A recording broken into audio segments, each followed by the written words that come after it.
Yeah, this is tea time. Yeah, making a difference, one cup at a time. Tea time. So be sure to grab your tea, grab a seat, and tune in to Miss Liz. Tea time. Making a difference, one cup at a time. Tea time, yeah. Tea time.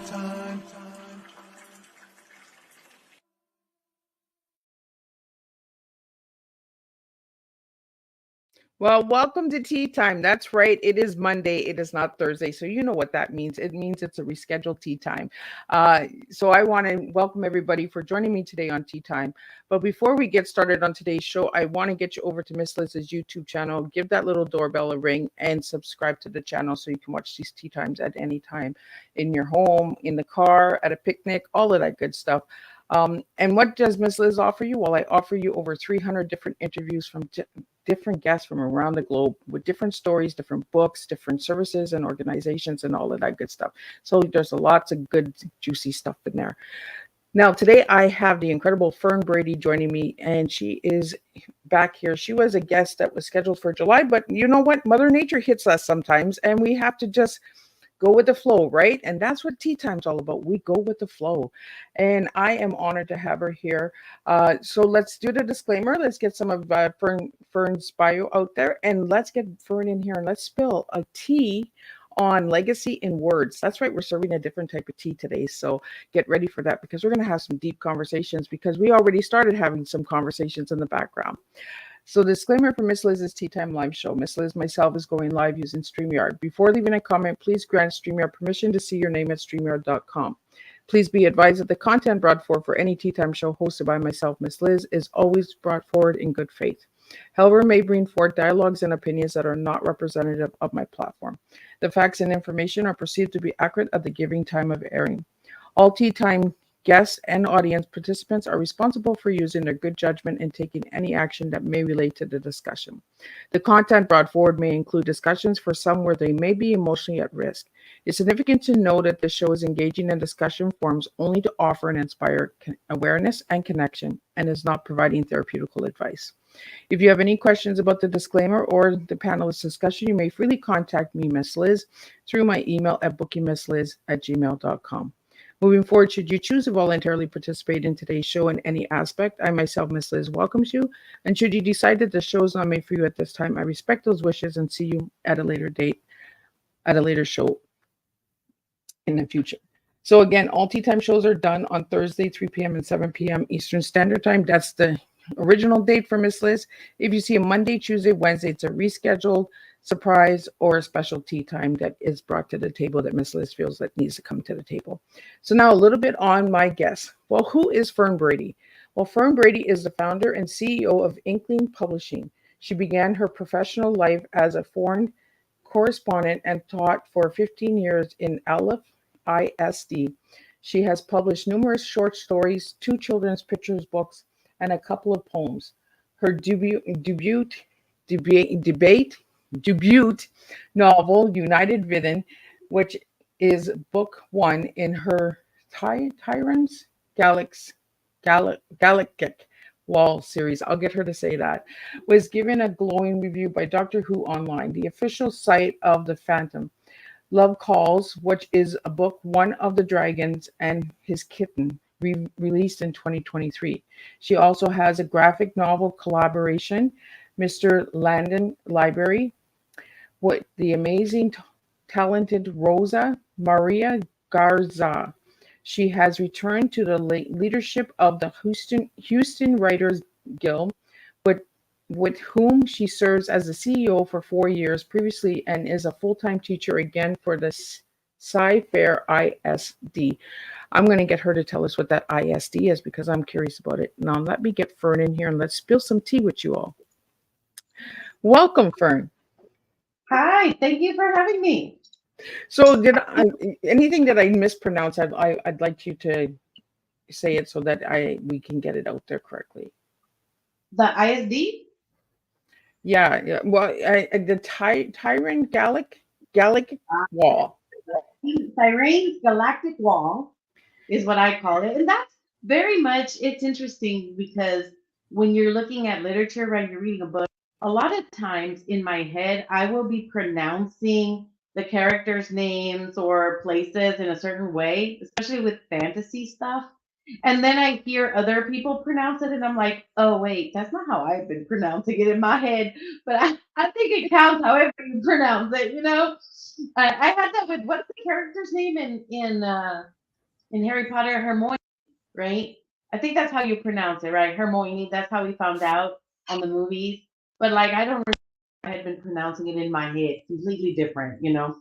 But yeah, so Galactic Wall is the universe in which my novels are set. Basically, it's an alliance of 51 planets that was formed by Thyrein, the dragon heart, who was able to uh, get everybody to unite when there was a big threat in the universe. We are actually in the middle of it. They are all around us. Earth is technically, there as well. And the characters come to Earth every once in a while, kind of secretly. But there's a very specific reason why Earth is not, drafted into or brought in officially. And that's because we are not ready technologically to be brought in, right? So they are kind of biding their time until our technology is there so they can kind of approach us. And that's downstream many, many books from now. Well, that's really cool. And I love that you said that about Harry Potter, because there are things that we can't pronounce the same way, right? Because either a language barrier or something. And I think it's okay to be imperfect and say, you know what, I can't say it. So let's get someone else to say it, and let's get it out there. But I really want to thank you for that, Fern. The word chasm, right? It's CHASM. And I'd always pronounce it in my head chasm for some reason, but then I heard somebody actually pronounce it and it's chasm. But I think when a reader mispronounces a word, I think there's an honor to it because you've been reading it, you Yeah. know. So let's get in. I'm going to take you way back now. So who was Fern as a little girl, and who is Fern now?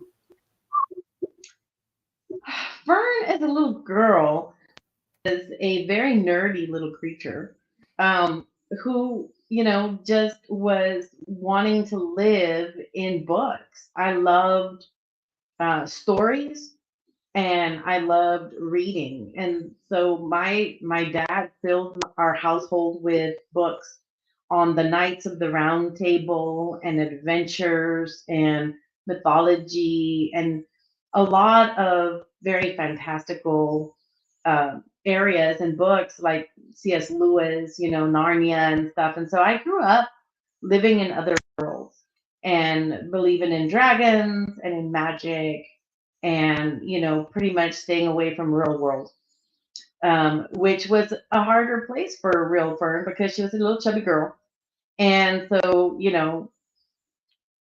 definitely was on the end of bullying. Right, I was continuously being bullied, and didn't quite fit in. And so books were the escape. Books were the place where I resided and hid out away from the bullies. So Fern, what got you into publishing? Ah. Well, when I had already originally been teaching for Alief ISD, the independent school district here in Texas, and we had been doing that for many, many years. And I met some people from the Houston Writers Guild, and I got involved with the organization. I started going to their conferences and meeting agents and publishers. And I met a lady named Pamela Fagan Hutchins who had started self-publishing herself because at that time, Amazon had opened up a platform. People could publish themselves. And so she wrote this book called What Kind of Loser Does Indie Publish and How Can I Be One Too? And I read it and I thought, why do that? I could run a small independent little publishing concern. I could publish my own books. And I thought, because it takes a lot of entrepreneurial elements. Of course, you have to be a business owner at heart, but beyond that, it has, you have to have a certain willingness to do the due diligence of making sure the product is a high quality. You can't just slap it up there super fast. You have to really work the craft and then work the quality of the mechanics and the grammar. And so I thought, I could do this. And I had some money saved. I had some money saved up. And I thought, I didn't have any books ready at the time, my own books. And I thought, well, if I start with some short story collections, some anthologies, that would be nice. I could, publish a vast array of voices, and start with multiple authors, with these short stories, and then try to there. And so that's really what inspired me was this book that said, hey, here's how to do it. Here's the basic essence of, step 1, 2, 3, right? Here's how you do it. And I thought, yeah, I could totally do that. So how did you get the name? Inklings Publishing. Well, so my favorite authors are C.S. Lewis and Tolkien, right? And they had the Inklings Society. They formed the Inklings Society with other contemporaries of their time, and they would meet in each other's homes. They would read each other's work, and they would critique each other and help each other.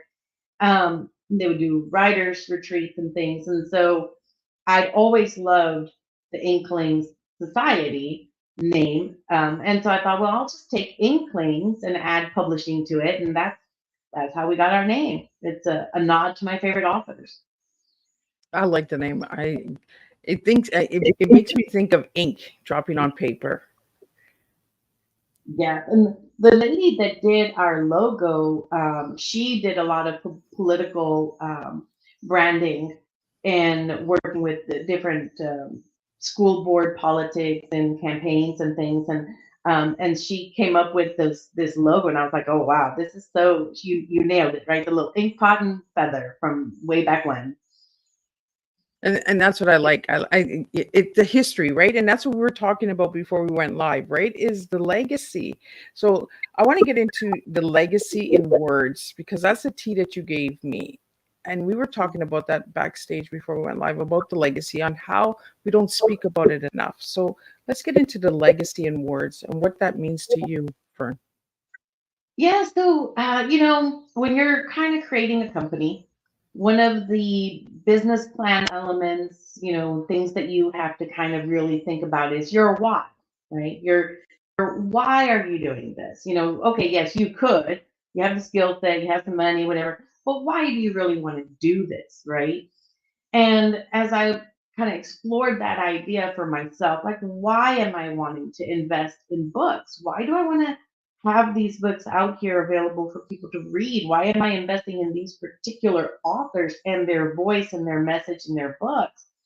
And I realized that really, as a woman who, being 50, I just turned 50, and not having had any kids, I know I'm not going to have heirs, right? I'm not going to have children and grandchildren and so forth. And so to me, this is my legacy, right?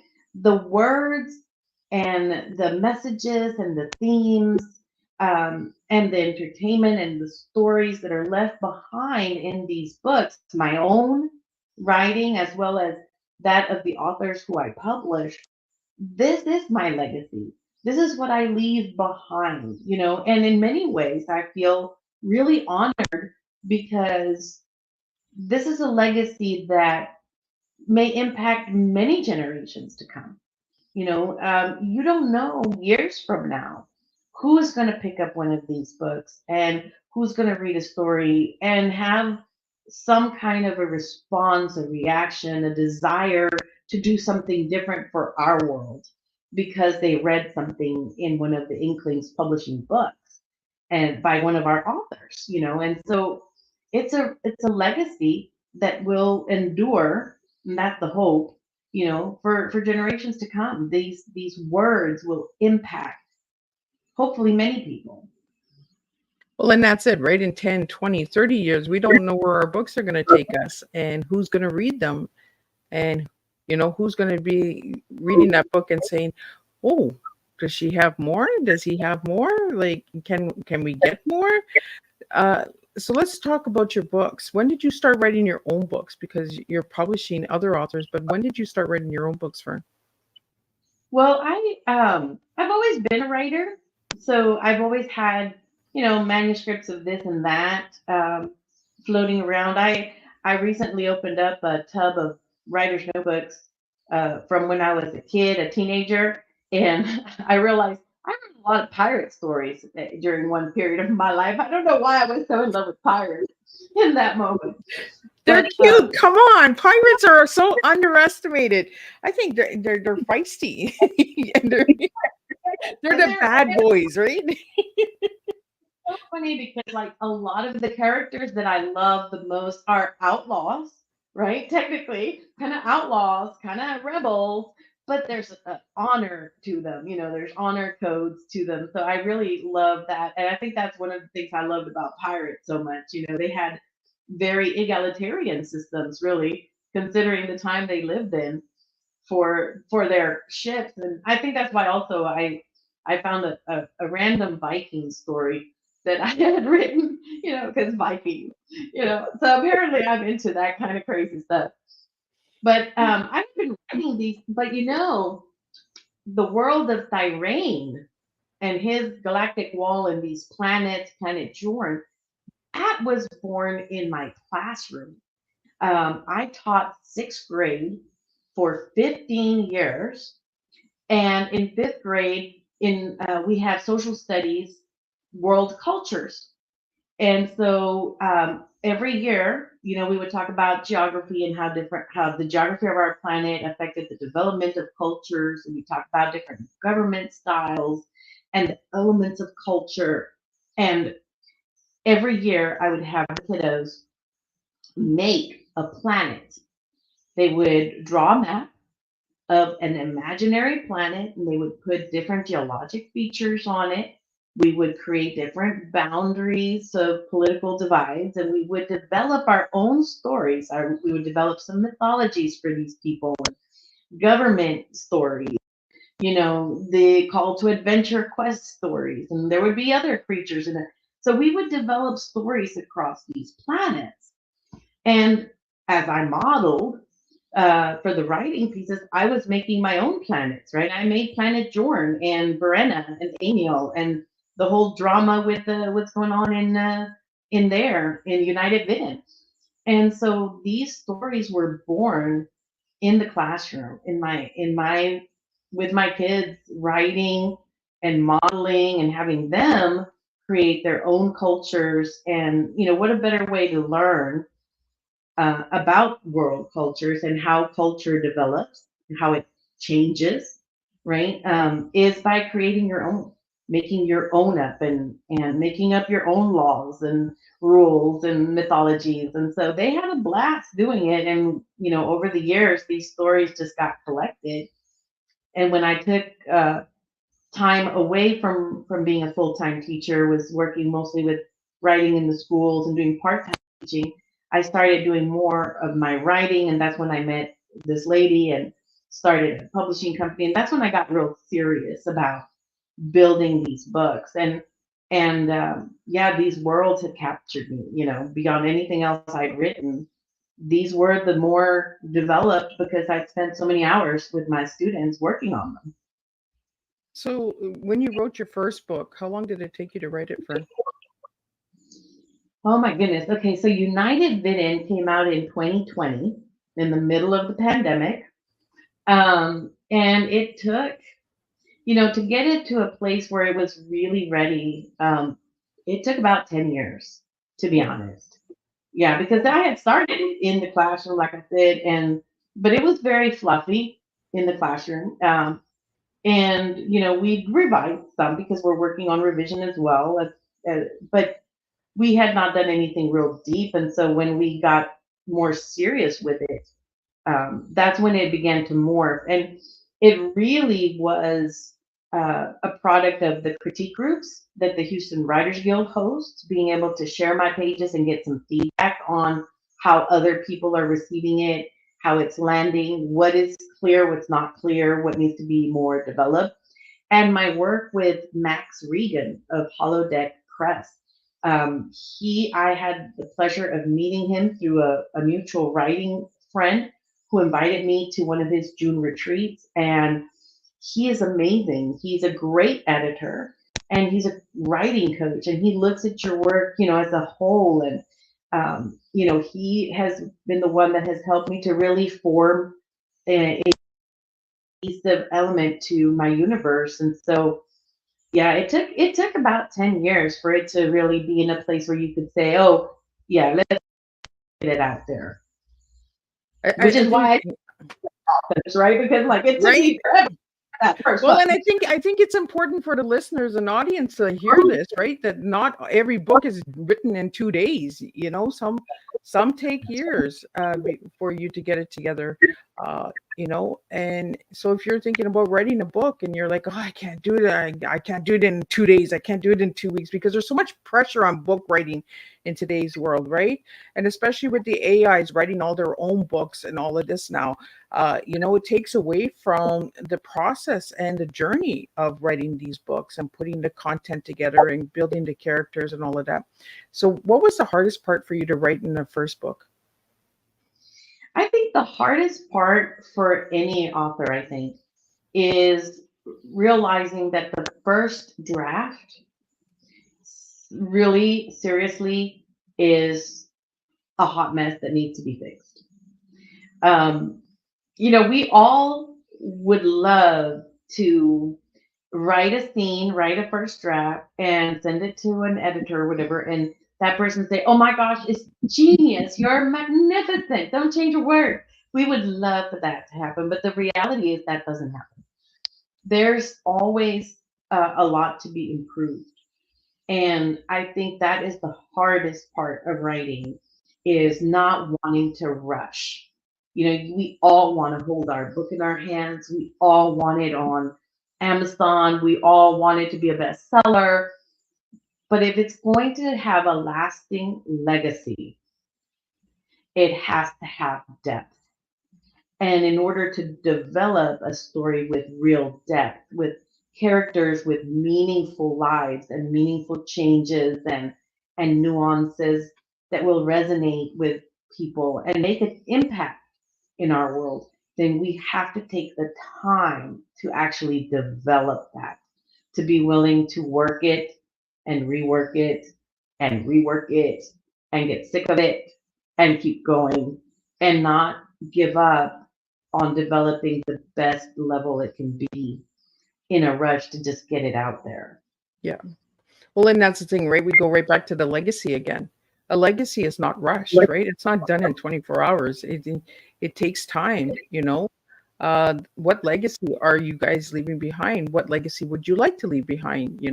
For all my listeners out there, I'd really like to know what your legacy is. And, join the conversation. If you have any questions or anything, throw them in the comments. If you want your name to be seen, you can private DM us Liz on the Facebook page, and I'll get the questions out. But I think legacy, we don't speak about it enough, right? And we keep going back into the legacy on this conversation because it's deeply important that we take the time to understand what we're leaving behind. I'm going to switch it up a little bit, Fern, and I'm going to take you onto a different planet, a different time, a different zone, right? We're going to travel today, and we're going to have some fun. You gave me the legacy in words, but before we went live, you shared an important story about a cup. And tea time is about the cup of ourselves, right? So I want to go into that cup. You have a special cup with you, and I want you to share the story of this cup for the listeners out there so we can take a deeper look into our cups. Okay, so this is the cup, and when you invited me on your show and it was tea time, I was like, oh my gosh, I'm going to be drinking from this beautiful cup. Because this cup was purchased by my mom, and she bought a set, and it was for her and for me, and it's just ours. And so when I hang out, when we sit together to just have a mom and daughter time, we make our coffee, not tea, Sorry, not a tea drinker. And that's okay. We don't need to drink tea on Tea Time with Miss Liz, right? But we drink our coffee with this beautiful heart cup, and it's really cool because she has hers and I have mine, and they're matching, and it's kind of our special moment when we sit down together to drink from these. Like, we don't use them every day. We use them on very special occasions when we're gonna have these, mom daughter talks. And kind of circling back to legacy, that is a legacy in of itself. Being able to share with your parents, grandparents, have taking some time from your world to meet with these beautiful people and get their stories, get their wisdom, gather it up. We don't take time anymore to sit and drink a cup of coffee or a tea and just talk about life, about where we've been as a people, as a family, and the great wisdom that's lost, as we lose our grandparents. I had the privilege when my grandmother came the last time before she passed away. She decided just arbitrarily to, have me sit down with her and write down some family recipes. And, she tried to like say, okay, well, how much of this spice or that spice, right? But, those recipes don't have exact measurements. It's a pinch of this, a little bit of that, Right? The grandma recipes was like, how many cups is that, grandma? You try to write, I don't know, it was a cup and a half, maybe. I don't know. I just went with the flow. Oh, a little bit. Oh, I needed that, a little bit more sugar, taste it. But that was the thing, right? They were always tasting as they were creating. Yeah. And we've gotten out of that as well. We're just throwing ingredients together, throwing things together, throwing words together, and we're not taking the time to taste it and to serve it and understand why we're doing this and why we're going to these different journeys and paths and that. And that's why I said I wanted to take you to a different planet, a different galaxy, right? Because that was a different time.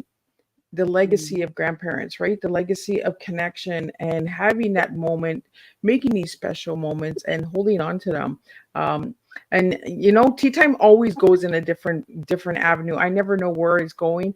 That's why I like to meet my guests a few minutes before so we can get into different conversations. And sometimes the guests are like, "Oh, I kind of like the way we did that." So, Fern, we travel in life on these paths and journeys, right? Like, you got into the publishing before you even started writing but you were doing short stories all along. You were teaching all along. So you're working with words all your life in different ways. We have a question here. What is the ISD? Oh, ISD is Independent School District. So basically, it's the public school system in Texas, where I live. We have different school districts, and they're independent of each other, although they are connected by the Texas Education Agency, of Texas. But each is, like you read about Houston ISD. It's the independent school district for Houston, the metropolis, and then like Alief is kind of a suburb area. ISD, Fort Bend, Cy-Fair. These are all kind of the surrounding kind of suburbs, if you will, neighborhood areas. They used to be independent cities that Houston sort of swallowed up as it grew, and it kind of over, and it's still growing. God only knows how big it's going to get. It's an ever growing city. It's currently like the fourth largest in the United States. Oh, yeah, Houston. It's quite an incredible metropolis, and it's funny because it's big and it's a city, and you have the feel of being a part of a city, bustling, but at the same time, it has a lot of a more small time feel as well. Like when you're living in these areas, these little neighborhoods, you have a little bit smaller pace, but not really because you're still in a bustling city. Traffic is horrible. Just dreadful. well, isn't there a saying about Texas? Everything is big in Texas. Mhm. Yes, we have definitely the biggest of pretty much everything, including roaches, which is just dreadful. Those things should never have gotten this big. I don't know what's going on with that. Right? And that's what I mean. We're traveling to Texas right from our own homes right now, guys, right from your cars, wherever you're listening in, right? We're traveling and we're getting to see the big Texas. Gosh, yes. And we recently here in Houston had a hurricane come through, and a tornado had come through shortly before, and so we had quite a mess with our power structure and infrastructure for. That's why we had to reschedule, because oh my gosh, we were literally powerless, which is an interesting way to spend your 50th birthday. Let me say, the week of the hurricane was my birthday week, and I thought, well, what a way to enter to the next half century of my life, with a hurricane in the dark, powerless. Great. Hopefully that's not an omen. I want to take you back to the age of 50, because I just turned 50 in May too. Did you feel like this transformation in your life when you turned that big 50? Was it like a life-changing moment for you? It was exciting. Like I don't know how it went with you, but like I was excited. I thought, oh my God, I've lived a half a century. Because we say 50, and that's a nice number. It's a very daunting number. But when you say it as a half of a century, right? Yeah. That has a different feeling. It feels so much more like, you've reached this point at which you're like probably more than halfway through your life when you think about it. Because, I mean, how many people live to 100, right? I mean, that's the goal. That's my goal anyway. I want to live to be 100 at least, But it's a heavy marker, and you think to yourself, okay, where am I? What have I been doing? And where am I going? Right? That's a huge question. I feel like the years that end in zeros, right? You're 40, you're 30, you're 20. These are really important ones because they're times of assessment of like, okay, I've closed a decade. Where am I going next? And when you close a half a century, that's a big one to look at. Like, okay, where have I been? Where am I going? And how's it going? Do I need to make some changes?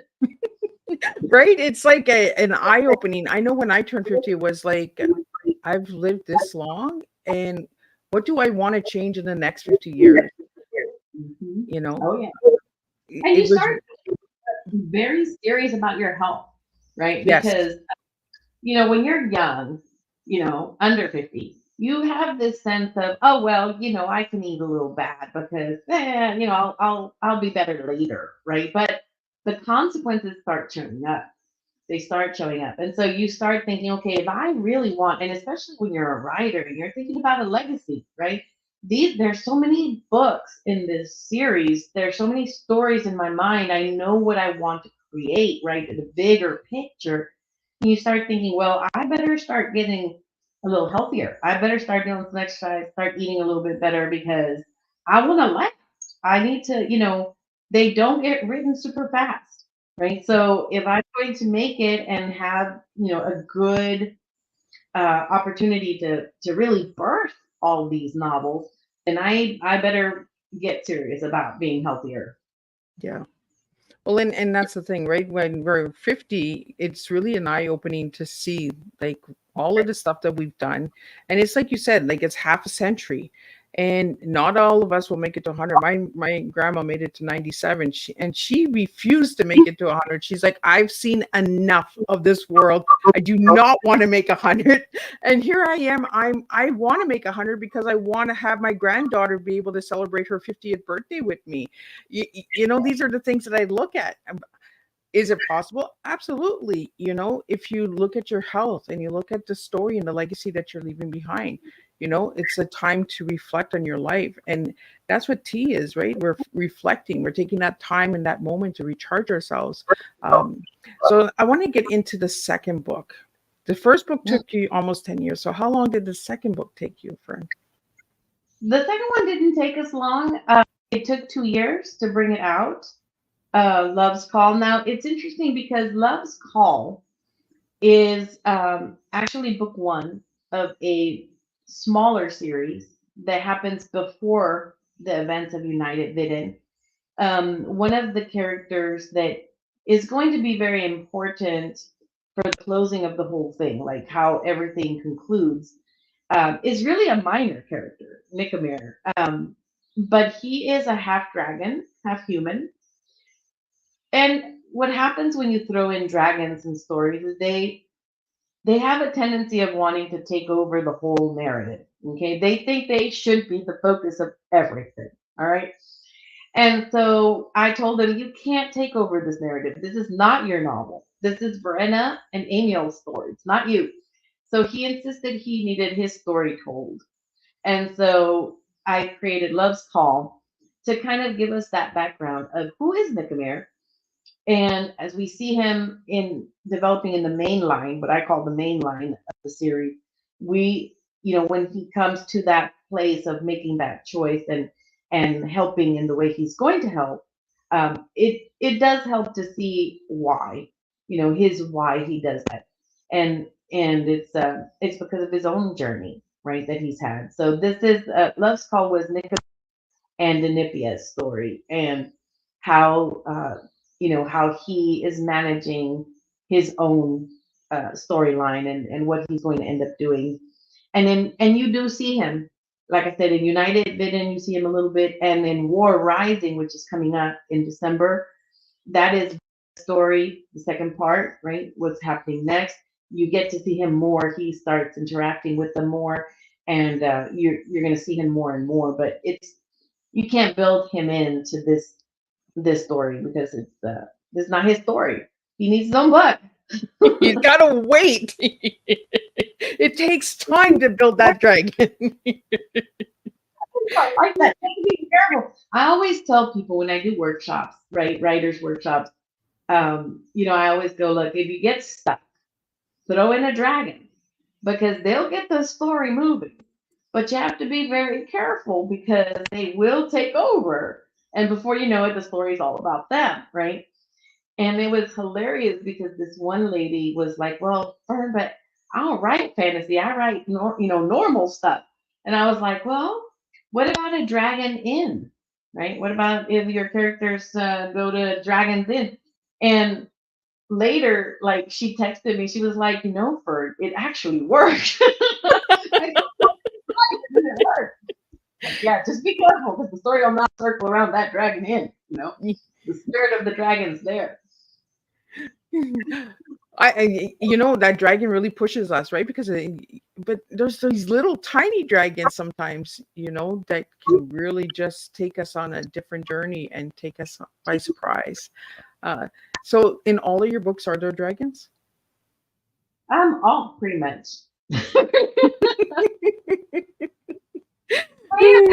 So we got the dragons, but we don't got the pirates, right? We love the pirates. Okay, we love the pirates. I have to say those stories really were dreadful. Like, I mean, I was very proud of them at the time I wrote them. But like years later now, looking at that, I'm like, oh my Lord Jesus, I seriously needed some serious help with these words. But it's very interesting because I loved stories with dragons and elves and dwarfs and other creatures. In United Vidden, the original inhabitants of planet Jorn were lizard people, the Gortiv. And there's 4 different kinds of Gortivs that lived on the planet. And then the colonized worlds of Drulin and Fratern, they arrived and they colonized Jorn and they moved the Gortiv onto the continent of Parthia because it was less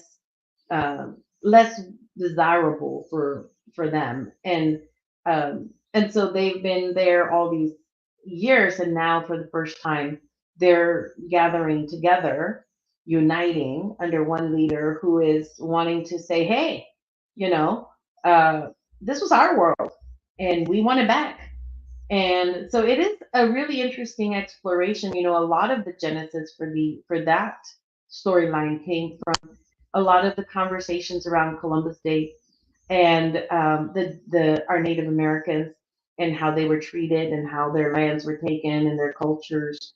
And so a lot of the genesis of, this idea of, hey, what happens when, colonizers come and what happens when people try to say, hey, we want our space back, and how do we manage a reparation? What is just in these circumstances? So a lot of this series, this first arc in the Thyrein's Galactic Wall universe, has to do with this idea of the colonized worlds and the people and the different people, and how do we see people who are different?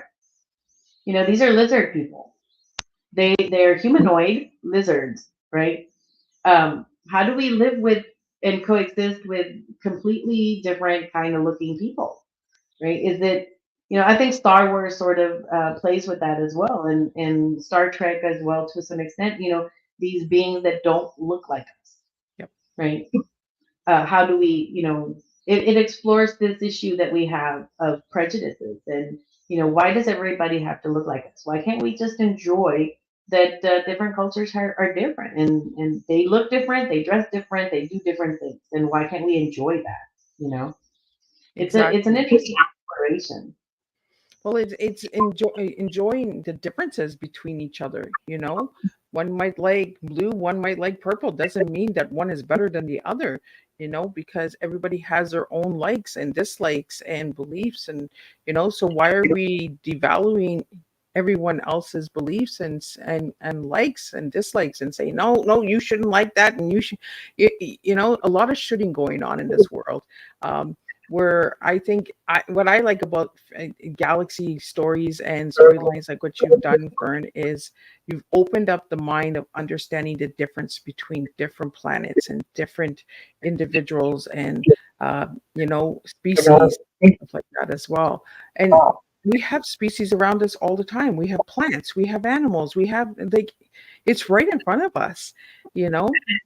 So when you're reading these stories about dragons and fairies, it's right there in front of us. Well, think about like shark infested waters, right? You read these words. Really? I mean, because as far as I know, sharks live in the ocean. Okay, they're not infesting the water. That's their natural habitat. Okay, the fact that you chose to enter into their water, okay, go into their homes, and that you look yummy to them is not really the shark's fault. It's not like they're out there trying to be mean sharks infesting these waters and killing these swimmers, right? This is their natural habitat, and we go there, right? And we have this very egocentric view of like somehow the sharks should just stay away because now the humans are here. Or you see stories of alligators entering neighborhoods, or you see the stories of the coyotes, right? Or the wolves or bears. It's like, well, technically they have a right to exist here. This is their planet too, Yep. and we are taking ourselves into their space, so don't be surprised if we have interactions with them, right? And so a lot of this, the beauty of fiction, I think, is that it allows us to explore real issues, complicated issues, Yep. in a very non-threatening environment, because we're no longer talking about Native Americans. We're not talking about black versus white, right, or racism. We're not talking about lizard people. Okay, we're talking about lizard people, and so we can explore these issues without so much of that natural defensiveness that comes when those conversations arise, right? We can explore them with more ease because they're about lizard people. We're talking about lizard people on another planet. And so we can have that conversation more openly in many ways than when we would sit down and go, let's have some tea and discuss racism and white supremacy in America, right? That is going to be a very heated conversation Yep. versus let's talk about Gortids, and those lizard people over there, right? That's a And how very did they drink their tea? do they drink tea? Right? Well, the lizards, they drink with their tongues. So, there's a different way of drinking their tea. We tip it up and they they stick their tongue in. There's different ways. But what you really said was really important, Fern, is, animals coming into our habitat. Well, we're going into their habitat. So it works both ways. We can't say they can't come in our home if we're going in their home. So I think it comes right down to respect, right? Respecting societies, respecting species, and understanding them instead of being so in the mood of just taking everything out, right? Let's just remove this. Let's start understanding. Let's start getting to know each other. Let's start having these conversations like we're having right now. And let's talk about the lizard people, because there's different species out here. Do you feel that there are lizard people on the planet right now? Well, look, there's a whole conspiracy theory. You're right. Yes, Miss Liz went down that path because I have heard of the lizard people. So are they real and are they on Earth? Well, I don't know, but I wouldn't put it past them. I really wouldn't, because that's the whole premise of my book, is that Earth has a sacred path, right? And we are not in a place where we can be brought into the more understanding of these beings who have space abilities, space travel abilities. And so they have to kind of buy their time, because technology wise, trying to integrate us would be too difficult at this level, right? They are going to integrate us when we get to a technology level where it would make sense, right? It would be, the transition would not be so hard. And so that's the premise, right? Because everybody's always like, well, if there are aliens and they do space travel, why haven't we met any, right? That's why, because they're like, we're backwards. As far as they're concerned, we're and so they're waiting, they're biding their time, right? But they visit us, right? And so who knows? Who knows about those lizard people? But I feel like if you're gonna make up a fantasy world, I feel like there should be a nod to a lizard person somewhere, because I don't know, there's not enough lizard people in literature. Fern is looking for those lizard people. Come on, share your stories. So I want to get into some of the authors that you work with, Fern. You work with a lot of different authors, and I've had a couple of them on Tea Time. So how did you connect with these authors, and what type of authors do you work with? Yeah, so Inklings Publishing is really a wide press. So we're looking to sort of have a little bit of every genre eventually. And so we started really, like I said, with these small short story collections, the Eclectic writing series. And that's how we met our first author. Meg Hafdahl was the first author that we had, and we met her because I was helping another publishing company do a short story collection as well, and she submitted there. And then we had Eclectically Criminal coming up, and so I really liked her story and her voice, and so I was like, hey, we're opening, so if you want to submit over here. And then she did. And so, and then when I read that story and we included it there, I thought, wow, this lady has a beautiful voice in horror, very unique and compelling. And so I approached her actually. I was like, hey, I really like these two stories, and I would love to do a short story collection with you. She was really a short story writer at the time, and so she was like, yeah, that'd be great. So that was our first author. We did the Twisted Reveries series, 13 Tales of the Macabre, and then we followed it up with the Twisted Reveries 2, which explored the town of Willoughby, Minnesota, which was featured in a couple of the short stories. And she was like, "Oh, I'd love to like kind of delve deeper into this town that I'm creating." And then we moved into like, "Hey, what about a novel based on that town and the history that you're now creating? You built a world, right?" And that's how we got into her novels and such. So she was our first one, and that's kind of how we met her. And then we have Andrea Barboza, who is a contemporary romance writer. And she wrote a story based on mythology, right? It's a godlike looking Greek hero, right? And he is an archaeologist, and he comes to Houston. He meets an archaeology student, and they fall in love, right? And he did something interesting with that one. Most series in the romance genre have a closure, like the couple they fall in love and they have a happy ever after in that book, and then the next book in that series takes a different couple, right, that is in that same storyline, but like a minor character now has their romance. It might be a brother, a sister, or a friend, right? But we actually did a trilogy with Andrea Barboza under her pen name Andrea Bailey, where actually the romance doesn't close, and they don't have a happily ever after in book one. They actually end up splitting in book one, and then they come together again in book two, and then eventually in book three they finally have their happily ever after, right? So that was a very different take, and being a small press, we can do that, right? We can take a little bit of liberty with some of these genres and stretch, and maybe not meet exact, because we're playing with what we can market. And it's an interesting thing as we watch readers receive that. They're not expecting it because the genre, this is newer in the genre. So we have Andrea Bailey, and we also have Mac Little. Okay, she's writing a pirate story, much better pirate story than I wrote. Let me tell you. Okay, she's magnificent.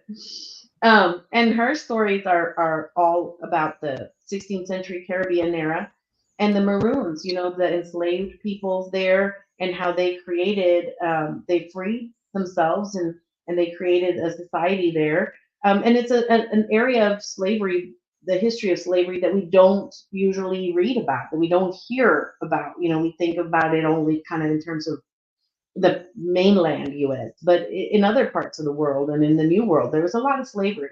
And so this kind of, and she mingles it with pirate stories and romance, and it's wonderful. And her writing is beautiful. It's just poetically beautiful. It's just, I fell in love with her writing. And most of these authors met through the Houston Writers Guild or through projects like we put out a call for submissions. And then we are open for submissions. Jalen Els is one of our authors. She wrote a series of Avalon, right? Based on it's a contemporary girls. They get pulled into the land of Avalon, and they have adventures there with the Knights of the Round Table, and kind of a surprising twist to some of those characters. And we met her. She submitted. She just submitted to us, and out of those submissions, we picked her book. Barbara and Carl is our latest one. Short story collection again of stories that are set in the restaurant. That's the newest volume that we've published. She all these stories happen, and they're all sitting in a restaurant, and we get to see this couple's story and this other, and the maitre d' and the bus boy, and so it's kind of surrounding this evening at Tony's is the story. And she's working on a murder mystery that's going to be a little trilogy there. So we're looking for, she's doing our murder mystery kind of genre, but we're looking for all the genres, right? We're really wanting to bring in a little bit of everything. My father has Ramon Del Villar. He's one of our authors. Let me tell you, working with your father as your author can be complicated. Just can imagine.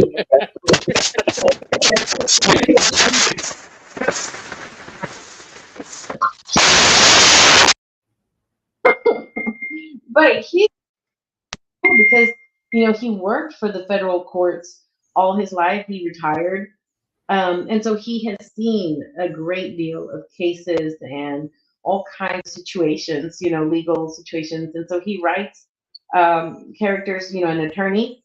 It's an attorney that is here in Houston and he has these cases. And especially he goes up against banks because, in my father's opinion, banks are just evil. And I agree.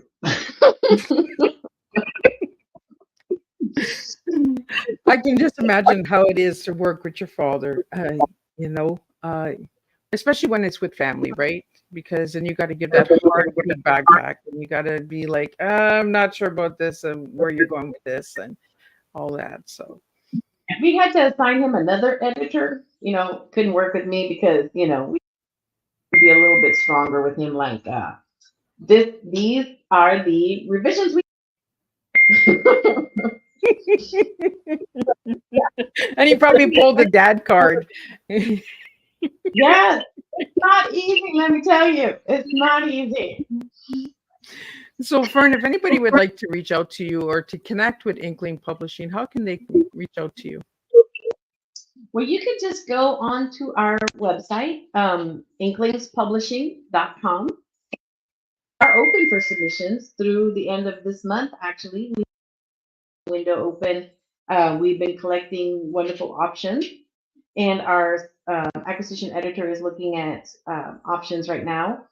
And then you can connect to us also with fernbrady.com. That's my personal author website. And yeah, we're on Facebook. Mostly we're on Facebook. We had Twitter. We're not very successful on Twitter. I always tell authors, like, pick the one or two platforms that you can do well.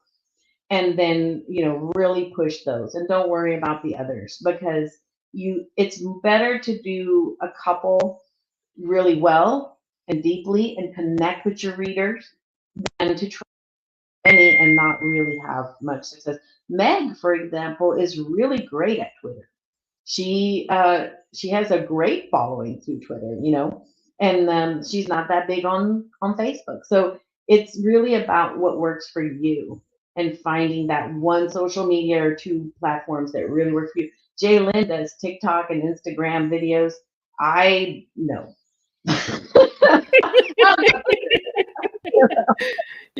My son got me on TikTok. I think it's like 3 years, 4 years now I'm on TikTok, and I'm still trying to figure that thing out 4 years later. Like, but I get the stuff out there, and I'm thinking all the other stuff. I'm just like, you get so focused when you get on those platforms, because then you're wasting time. I find, for the longest time I was watching people scoop up gems for hours, and I was like, I'm not even getting these gems. Why am I watching this?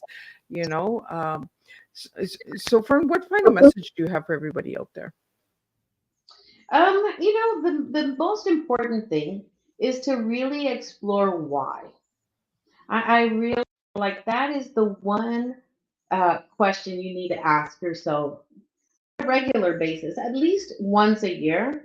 You need to really sit down and look at, why am I doing what I'm doing? What am I doing? Where am I spending my time? Which is a really valuable resource that we often misspend because we don't pay attention to it. And, ask yourself, is this something that is purposeful? Is this bringing a return on investment I want to accomplish in my life? And really explore why. What is your purpose? Because I find that if you really have a purpose, if you know why you're here and what you're trying to do with your life, the legacy, right, that you want to leave behind, what are you trying to accomplish? Then you will be more focused and you will be more successful. Rather than, just sort of not really. I see a lot of that with retired people, right? If people retire from, it is not as powerful as if you retire to, right? You retire to do something that you've been wanting to do or such. But don't wait for your dream, right? Don't wait until then. Start building it now, and it's hard because it's a lot of work, but it's a good way to spend your time. Well, thank you so much. It was a pleasure having you on my platform and getting into these different conversations and bringing legacy to the table, right? So if anybody would like to know more about Miss Liz, you can check out my website at www.misslizsteatime, no S on teatime.com. And if you'd like to connect with Fern or have her as a guest, reach out to her.